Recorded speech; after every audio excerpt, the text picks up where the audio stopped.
అందరికీ నమస్కారం. ಎಲ್ಲರಿಗೂ ನಮಸ್ಕಾರ. ಅನೇವರ್ಕಂ ವಣಕಂ. ಎಲ್ಲರಿಗೂ నమస్కార. సబ్కు నమస్కారం. సరిగ్గా 32 రోజుల క్రితం ఇళయరాజా గారు ఈ ఊరికి వచ్చినప్పుడు ఒక సందర్భంలో అప్పుడు కలవడం జరిగింది. పాత్రికేయ మిత్రులందరినీ మళ్ళీ ఈరోజు కలుస్తున్నాను. చాలా సంతోషంగా ఉంది. అందరికీ కూడా శుభాకాంక్షలు, నమస్కారం. హరిహర వీరమల్లు అనే ఈ సినిమా సరిగ్గా 5.5 సంవత్సరాల క్రితం నా జర్నీ రాధాకృష్ణ గారితో మొదలైంది. ఇప్పుడు జ్యోతికృష్ణతో పూర్తవుతుంది. సో నేను చాలామంది డైరెక్టర్లతో పనిచేశాను జ్యోతి. సో చాలా తక్కువ మందిలో నేను చూసింది ఏంటంటే క్విక్గా డెసిషన్ తీసుకోవడం, అందులో వేవరింగ్ లేకపోవడం, ఒకసారి డెసిషన్ తీసుకున్న తర్వాత దానికి కట్టుబడి ఉండడం.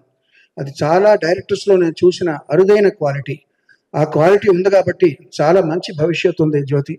All the best Jyothi. Thank you very much for continuing journey with me. మామూలుగా డైరెక్టర్లో మారితే సరే క్రిష్ గారు, కీరవాణి గారిని పెట్టుకున్నారు, మనం వేరే వాళ్ళకి వెళ్దామని అనొచ్చు. అలా అనకుండా నా మీద నమ్మకంతో నా దగ్గరికి వచ్చినటువంటి జ్యోతి, ధన్యవాదాలు, శుభాకాంక్షలు. ఈ పోస్ట్ ప్రొడక్షన్కి సమీపించే కొద్దీ కూడా పాపం తను అన్ని పనులు ఒకడే, అటు ఎడిటింగ్ కానీ, ఇటు గ్రాఫిక్స్ కానీ, మ్యూజిక్ కానీ అన్నీ తనే చూసుకుంటూ నిద్రాహారాలు మానేసి పనిచేయడం నాకు తెలుసు ప్రత్యక్షంగా. వాళ్ళ అమ్మాయికి జ్వరం వచ్చి ఒంట్లో బాగోలేనప్పుడు కూడా ఒక్కరోజు ఒక పూట లీవ్ తీసుకుని వెళ్ళి మళ్ళీ వచ్చేసి మళ్ళీ పని కంటిన్యూ చేశాడు. ఎందుకంటే మా రత్నం గారు ఇండస్ట్రీలో కాంట్రవర్సీలతో సంబంధం లేకుండా చాలా తక్కువ మంది సాధు స్వభావాలు ఉంటుంటారు. అట్లాంటి వాళ్ళు అగ్రగణ్యులు రత్నం గారు. ఆయన ప్రొడ్యూసర్గా కంటే కూడా ఆయన లిరిక్ రైటర్గా నేను ఆయనకి పెద్ద ఫ్యాన్ని. బాయ్స్లో పాటలు, ఇంకా చాలా పాటలు మీరు రాసి నాకు చాలా ఇష్టం అండి. సో నా ఫేవరెట్ లిరిక్ రైటర్ అండ్ నా ప్రొడ్యూసర్ రత్నం గారికి, ఆయనకి ఈ సినిమా సక్సెస్ అవడం చాలా చాలా చాలా చాలా అవసరం. అండ్ అది భగవంతుడు ప్రసాదిస్తాడు, నేను ప్రగాఢంగా విశ్వసిస్తున్నాను. మన దయాకర్ గారు, ఆయన అసలే ఆర్ఎస్ఎస్ సభ్యుడు. ఆయన సినిమా ఇండస్ట్రీలో జరిగే పార్టీలకి, ఈ హంగామాలకి అతీతంగా ఉంటుంటారు. ఆయన చాలా పెద్ద మనిషి. ఆయన అంటే నాకు చాలా గౌరవం. ఆయన తన వంతు కర్తవ్యం తను నిర్వహిస్తూ ఎవరెవరికి ఏం కావాలో అది సమకూరుస్తూ ఈ సినిమాని ఇంతవరకు తీసుకురావడంలో ఆయన చేసిన పాత్ర చాలా ఉంది. ఇకపోతే నిధి అగర్వాల్, చాలా మనం చూస్తుంటాం టైం ల్యాప్స్ అయ్యే కొద్దీ కూడా, ముఖ్యంగా హీరోస్ కంటే కూడా వాళ్ళకి అదే విధంగా కనబడేలా మెయింటైన్ చేయడం చాలా కష్టం. ఈ 5.5 సంవత్సరాల క్రితం షూట్ చేసిన కొల్లగొట్టిన నదిలో పాటతోనూ ఎలా ఉందో ఇప్పుడు అలాగే ఉంది. ఇప్పుడు తారతారని ఒక పాటలో కూడా అదే విధంగా ఉంది. సో చాలా ఇది ఏ ప్రయాసాలు కావాలి దానికి. కంగ్రాట్స్ అనేది చాలా చక్కగా చేసిన తర్వాత పాత్ర చాలా పోషించింది. ఇక ఈ పాటతో ఫస్ట్ టైం నేను అసోసియేట్ అవుతున్నది రాంబాబు గోసాల గారు. ఒక మంచి లిరిసిస్ట్ని ఇంకొక లిరిసిస్ట్ నాకు పరిచయం చేశాడు జ్యోతి. థ్యాంక్ యూ జ్యోతి. చాలా మంచి ఇది ఉంది, విషయం ఉంది మీలో. అలాగే వరదరాజు గారు, మిగతా లిరిసిస్ట్ అందులో కూడా వారికి నా ప్రత్యేక ధన్యవాదాలు. ఒక ఇద్దరు వ్యక్తులు ఉన్నారండి, ఏఆర్ రెహమాన్, ఆది. వాళ్ళలో స్పెషాలిటీ ఏంటంటే ఇట్లాంటి ఆవేశపూరితమైన పాటలు బాగా రావాలంటే కోరస్ పాత్ర చాలా ప్రధానం.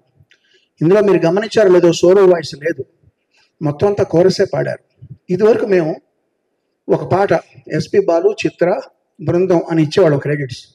అలా కాకుండా వాళ్ళు కూడా టాలెంట్ ఉందని గుర్తించి వాళ్ళకు కూడా పేర్లు రావాలి ఆల్బమ్లో అని మొట్టమొదటిసారి ప్రయోగం చేసి అందరికీ మార్గదర్శకం అయిన ఏఆర్ రెహమాన్కి ప్రత్యేకంగా ధన్యవాదాలు. ఆ రీతిలో ఇక్కడ పాడిన సింగర్లు అందరూ కూడా ఒక్కొక్కళ్ళు సోలో పాడగలిగిన కెపాసిటీ ఉన్న వాళ్ళందరూ కలిసి వాళ్ళ శక్తిని ఇచ్చారు ఈ పాటకి. ఇక ఆది ఎవరంటారా, ఆడియోలో కోరస్ ఎలాగ శక్తి ఇచ్చారో, మామూలుగా మేము ఒక రేంజ్తో చేసిన పాటని 100% నెక్స్ట్ రేంజ్ తీసుకెళ్లాలంటే లిరికల్ వీడియో చాలా ఇంపార్టెంట్. ఆ లిరికల్ వీడియో అద్భుతంగా చేసిన ఆది అనే అబ్బాయికి కూడా నా ప్రత్యేక కృతజ్ఞతలు, అభినందనలు. అందరి గురించి మాట్లాడాను. ఇప్పుడు పవర్ స్టార్ పవన్ కళ్యాణ్ గారు, ఆయన మీరందరూ ప్రేమగా పవర్ స్టార్ అంటే, నేను అనేది ఏంటంటే ఆయన మూర్తి భవించిన ధర్మాగ్రహం.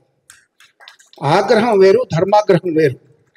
ఆగ్రహం మన అందరికీ వస్తుంది. మనల్ని ఎవరో పర్సనల్గా తిట్టినా, లేకపోతే మనకేదో అనుకున్న జరగకపోయినా, మనం ట్రాఫిక్ జామ్లు ఇరుక్కున్నా, ఇవన్నీ ఆగ్రహం మన ప్రతి వాళ్ళకి వచ్చేది. ధర్మాగ్రహం అనేది సమాజం కోసమో, ప్రజల కోసమో, న్యాయం కోసం వచ్చే ఆగ్రహం ధర్మాగ్రహం. అటువంటిది మూర్తిభవించిన వ్యక్తి ఆయనకి మాత్రమే సరిపడేలా తీర్చిదిద్దిన ఈ హరిహర వీరమల్లు స్టోరీ, ఇది ఆయన తప్ప ఇంకెవరు చేసినా రాణించదని నేను ప్రగాఢంగా నమ్ముతున్నాను. ఫస్ట్ టైం నేను ఆయనకి చేసే సినిమా కాబట్టి. ఇప్పుడు ఒక విషయం చెప్తాను. నాలాంటి వాళ్ళకి, మన ఇక్కడ ఉన్న చాలా మంది లాంటి వాళ్ళకి సక్సెస్ వస్తే బలం పెరుగుతుంది, ఫ్లాప్లు వస్తే కొంచెం డౌన్ అవుతాం. అంటే మన చలిమంట కాచుకున్నప్పుడు వాన పడితే ఆ మంట ఆరిపోద్ది, లేదా దాంట్లో కొంచెం పెట్రోలో లేదా కట్టెలో వేస్తే కొంచెం మంట పెరుగుతుంది. ఇలాగా జయాపజయాలతో సంబంధం లేకుండా దూసుకుపోయే కార్చిచ్చే పవన్ కళ్యాణ్. కార్చిచ్చు మీద ఎంత వాన పడినది ఆగదు అది. అట్లాంటి పవన్ కళ్యాణ్ గారికి చేసేటప్పుడు మనం ఎంత శ్రద్ధగా చేయాలి. ఫస్ట్ టైం చేస్తాం, మంచి పేరు తెచ్చుకోవాలి. ఇది పైగా ఏఆర్ నరసింహన్ గారికి ఇది చాలా మంచి పేరు, డబ్బు తీసుకురావాలనే ఉద్దేశంతో ఆ బ్యాక్గ్రౌండ్స్ కూడా స్టార్ట్ చేసామండి. ఇప్పుడు రిలీజ్ అయిన ఇది 3వ పాట. ఇది కాకుండా ఇంకా 3 పాటలు ఉన్నాయి. ఇంకొక బిట్ సాంగ్ ఉంది, దాని తర్వాత ట్రైలర్ ఉంటుంది. ఈ 3 పాటలు, బిట్ సాంగ్, ట్రైలర్ కలిపి 5 ఐటమ్స్ జూన్ 12వ తారీఖున ఎలా రిలీజ్ చేయాలి అనేది ఇప్పుడు నేను ప్లాన్ చేయాలి.